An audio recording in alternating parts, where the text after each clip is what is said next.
2 anos houve uma atração temporária de casa assombrada que abria apenas em outubro. Ela era conhecida informalmente como Casa Assombrada da Colina, porque havia uma placa improvisada, parecendo comprada numa loja de artigos de festa, que ficava na frente do lugar, perto do estacionamento, com o nome escrito. O estacionamento nem era realmente um estacionamento, só um pedaço de grama reservado para os carros. Esse foi o ano em que a atração fechou, e foi também o ano em que eu e meus amigos fomos. Fui com o Matt, o Michael e o Eddie. Escolhemos uma quinta-feira à noite, já que estávamos na faculdade e todos nós tínhamos as sextas-feiras livres, então estava mais vazio do que estaria em um fim de semana.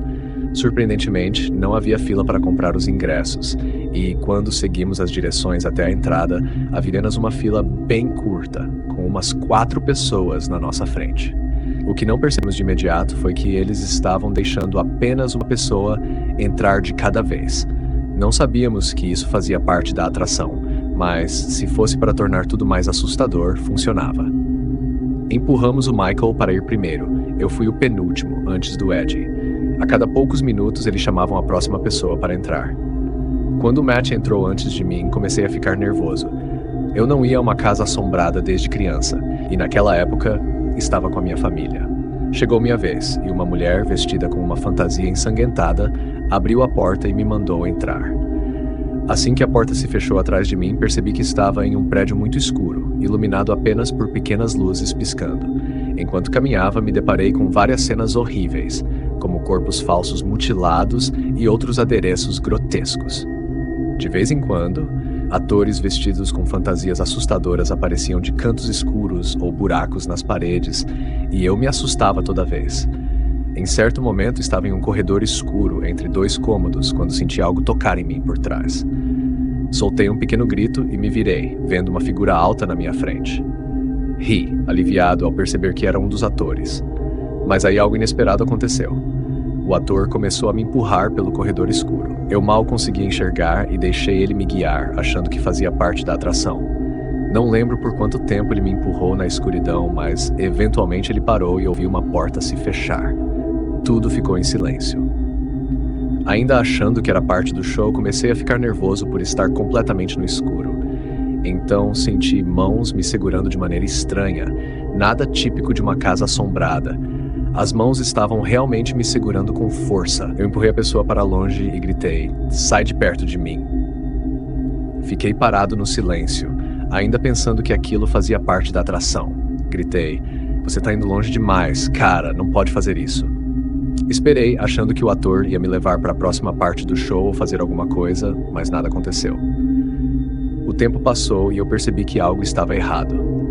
Peguei meu celular, mesmo que tivessem nos dito para não usá-los, e liguei a lanterna. Descobri que estava em um depósito cheio de adereços e materiais de limpeza.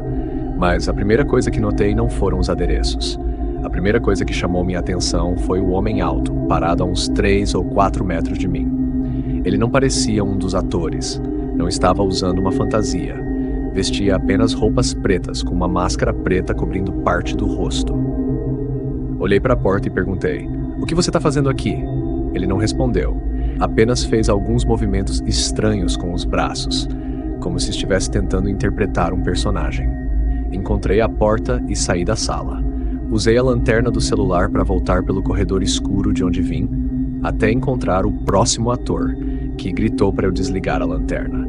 Expliquei a ele que fui abordado de forma estranha por alguém que parecia não trabalhar ali e que eu queria sair imediatamente.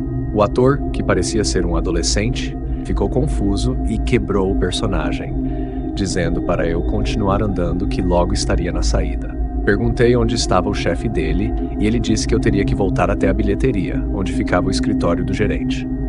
Então continuei pelo resto da casa assombrada, andando rápido, deixando claro que só queria sair dali. Alguns minutos depois, eu estava fora. Encontrei meus amigos, que ficaram confusos por eu ter saído por último. Contei a eles o que aconteceu e fomos até a bilheteria. Pedi para falar com o gerente, mas o funcionário disse que ele não estava lá naquela noite, mas que estaria no dia seguinte. Expliquei o que aconteceu e a funcionária disse que iria avisar a equipe. Pedi meu dinheiro de volta e ela me devolveu os R$30. No dia seguinte, uma garota da nossa faculdade que todos nós conhecíamos postou no Facebook que teve uma experiência assustadora com alguém na mesma casa assombrada na noite anterior.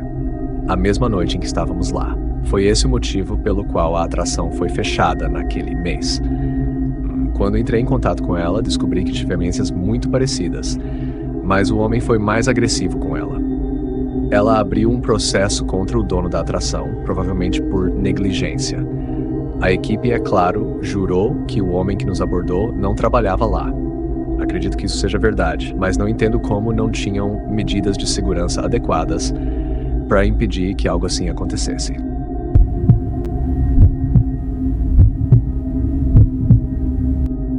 Foi a primeira e última vez que eu fui a uma atração de casa assombrada. Eu moro em São Paulo e todo ano há uma grande atração de casa assombrada que abre por aqui. Alguns dos meus amigos queriam ir esse ano e eu achei que estava na hora de finalmente experimentar. Um pouco de contexto. Eu tive uma infância muito complicada, o que me levou a desenvolver transtorno de estresse pós-traumático, TEPT. Mas vou falar mais sobre isso depois. Era um fim de semana e ninguém queria ir sóbrio. Meu amigo Noah organizou uma prévia na casa dele para todos nós. Seríamos 6 no total, meus 3 amigos e 2 das namoradas deles. Todos nós bebemos e fumamos no quintal do Noah, achando que isso deixaria a experiência mais divertida. Compramos os ingressos da atração pelo site enquanto estávamos na prévia. Eu raramente fumo, porque geralmente me deixa paranoico. Mas naquela noite resolvi tentar de novo para ver se conseguia superar esse problema. E, surpreendentemente, me senti bem. Acho que a mistura de álcool e fumo neutralizou os pensamentos negativos que normalmente surgiriam. Chamamos um Uber para a atração, que ficava a uns 20 minutos da casa do Noah. Havia uma fila de meia hora, o lugar estava bem movimentado. Fizemos amizade com algumas pessoas na fila e eu estava bem chapado, mas ainda consciente o bastante para lembrar de tudo o que aconteceu. Quando chegamos à frente da fila, comecei a me sentir meio zonzo, mas não falei nada para meus amigos. Entramos na casa assombrada e logo de cara já havia muitos gritos e uma atmosfera de muita intensidade. Os atores eram realmente bons, mas a intensidade estava me deixando ansioso. Aos poucos, comecei a perceber o quanto eu não estava bem e como tinha sido um erro ter fumado. Um dos atores deve ter notado o quanto eu estava assustado e quieto, então decidiu me encarar de perto, gritando e fazendo sons para tentar me assustar ainda mais. Eu não vou mentir, estava começando a entrar em pânico por dentro, mas tentava manter a calma na frente dos meus amigos. A casa assombrada parecia não ter fim, e no meu estado, cada susto quase me fazia perder o controle. As luzes piscando e a névoa espalhada tornavam tudo ainda mais confuso e surreal. Chegamos a uma sala iluminada com um brilho vermelho sinistro, com um homem ensanguentado vestido com um terno e cartola gritando como parte do show. Mas no canto da sala havia um homem parado, sem fantasia nenhuma, apenas olhando para mim. Foi aí que percebi que estava olhando para o rosto do meu pai. Soltei um grito do fundo da minha alma, sentindo todos os pelos do meu corpo se arrepiarem. A sala ficou em silêncio e meus amigos começaram a rir, achando que eu estava brincando. Mas quando viram que eu estava falando sério, uma das garotas me segurou e perguntou o que estava acontecendo. Eu apontei para o canto da sala e disse: "É meu pai." No entanto, agora não havia ninguém lá. Meus amigos e o ator ficaram confusos, e todos podiam ver que eu não estava brincando. Um dos meus amigos olhou para o lugar que eu apontei e disse: "Não tem ninguém ali." O ator perguntou aos meus amigos se eu estava bem, e nesse momento eu estava tendo um ataque de pânico completo, gritando que queria sair dali. Noah me acompanhou até uma saída lateral e ficou comigo enquanto os outros terminavam o percurso. Não era uma atração barata, então não queria estragar a noite deles. Enquanto estávamos sentados do lado de fora, Noah me disse que eu não devia ter fumado tanto, tentando me tranquilizar, dizendo que meu pai não estava lá e que era só uma alucinação. Meu pai costumava abusar de mim e dos meus irmãos. Eu sou o mais velho, então me lembro mais das coisas que aconteceram. Um dia ele foi embora e nunca mais voltou, quando eu tinha 10 anos. Meus amigos mais próximos sabiam disso até certo ponto, então não precisei explicar muito para o Noah. Quando nossos amigos terminaram a atração, nos encontramos em um fast food próximo, onde eu tentava comer para me acalmar. Estava envergonhado, mas, felizmente, meus amigos não me julgaram, pelo menos não na minha frente. Fui para casa mais cedo do que todos, não queria estragar a noite deles. Quando cheguei em casa, apaguei logo em seguida, provavelmente por estar cansado do efeito do álcool e da noite em geral. Tive um pesadelo com a cena da casa assombrada e com meu pai, de pé no canto da sala, me dizendo: "Acorda, Charlie." Acordei no meio da noite no meu quarto escuro e vi meu pai parado ao lado da minha cama, me encarando com os olhos arregalados. Ele parecia uma versão desproporcionalmente alta, como se tivesse uns 3 metros de altura, curvado de uma forma impossível. Demorei alguns segundos para processar o que estava vendo e soltei outro grito, novamente do fundo do meu estômago. Minha mãe entrou correndo e acendeu a luz, e a aparição desapareceu. Meu coração estava disparado e meu corpo inteiro gelou. Chorei para minha mãe, dizendo que tinha visto meu pai. Foi uma das noites mais traumáticas da minha vida adulta. Desde então, não toco mais em nada além de bebidas alcoólicas leves e nunca mais vou a uma casa assombrada.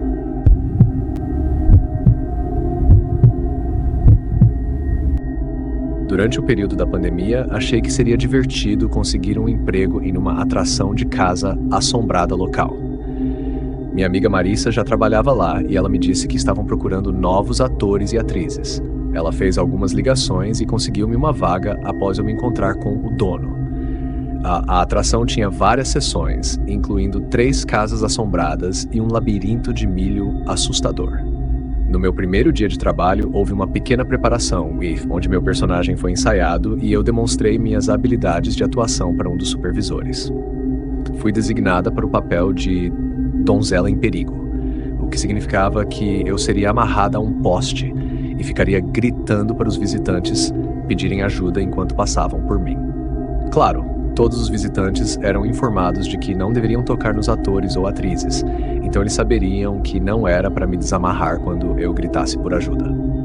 Antes do horário de abertura, o coordenador Jeremiah me levou até o meu posto, que era literalmente um poste de madeira no meio do labirinto de milho.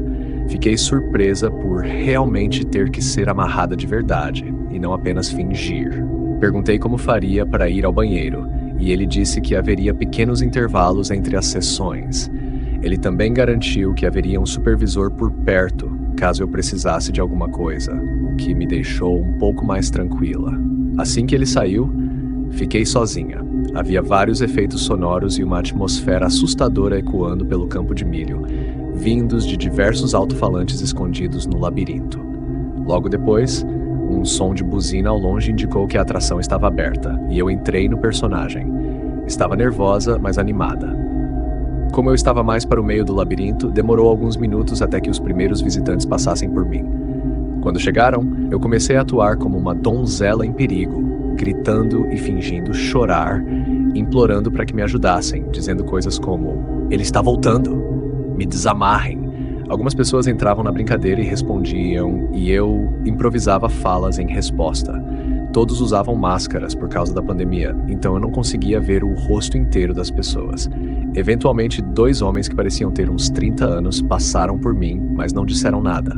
Um deles diminuiu o passo e me encarou de uma maneira que me deixou desconfortável. Eles continuaram andando e desapareceram no meio do labirinto. Foi aí que comecei a perceber que, às vezes, havia longos intervalos, sem nenhum visitante. De repente, ouvi alguém passando pelo milharal perto de mim. Fiquei pensando se era algum membro da equipe, já que os visitantes não podiam sair do caminho. Virei completamente e vi os 2 homens de antes saindo do meio do milharal e vindo em minha direção. Algo não estava certo. Saí do personagem e disse: "Vocês não podem sair do caminho." Um deles riu por trás da máscara, e os 2 começaram a falar em um idioma que parecia russo. Um dos homens voltou para o caminho, mas foi para a direção oposta ao fluxo dos visitantes, como se estivesse de vigia, enquanto o outro começou a se aproximar de maneira inapropriada. Naquele momento, percebi o que estava acontecendo e comecei a gritar desesperadamente, dizendo: "Me ajudem, isso não faz parte do show." Gritei coisas como: "Estou sendo atacada." E poucos momentos depois, um dos supervisores apareceu para ver se eu estava bem. Nessa hora, os 2 homens já tinham fugido. Fui desamarrada e escoltada para fora do labirinto.